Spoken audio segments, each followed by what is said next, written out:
بلاش هكشف عليك وهروج على جسمي. تعال يا دكتور. دكتور عامل ايه؟ الحمد لله والله. عندي ابني ما باكلش وناشف كده في بعضه. لا الف سلامة. عامل ايه يا حموكش؟ اسمك ايه؟ ما باكلش خالص. لا يا اخي محمد جدع. ما باكلش ليه؟ ما يا باكلش نهار ليه؟ عايش على واكل الدكان على طول. لا لا لا انا عمال له. هو ماله شعرك؟ وزنت رحت دي شعر حاطط ليه استشوار. ده غوبة دي ولا شعر ولا ايه؟ المهم عملت تحاليل؟ والله يا دكتور انت كلامك زي العسل. بص بعد ما لقيتها ينفع بوزن لقيتها 2 كيلو. يا خبر اسود. تعالى مش انت يا عارف ابني. دلوقتي. افتح حنكك كده.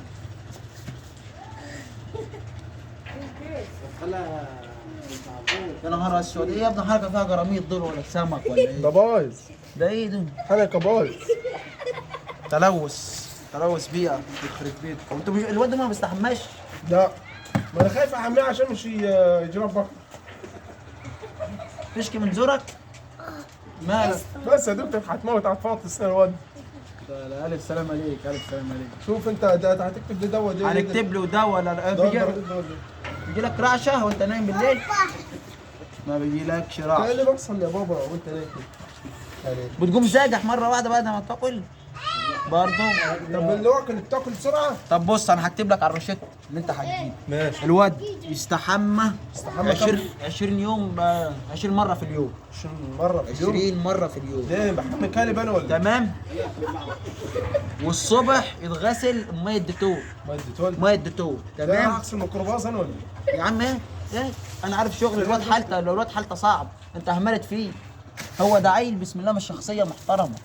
مش شخصيه نادره. ده مش في حاجه لا شعرك. شعر الواحد بيمشي قدام ده بيطلع دانك فوق. دانك بتسمع منها حاجه؟ ايوه تسمع؟ ايوه انا بقول لك اكشف على بطنك. ماشي اكشف على ماشي. دينك. هو عنده كميه ديدان من الديدان الشرطيه يا ساتر يا رب. اللي بتاكل في البطن.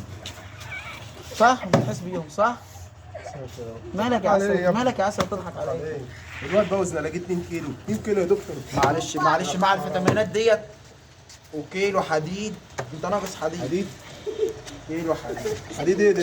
ده خلي بالك الوصفه اللي هياخدها ديت من احلى الوصفات. بدأ بيجي منين؟ ناس بيجي ناس من دول افريقيه واجنبيه.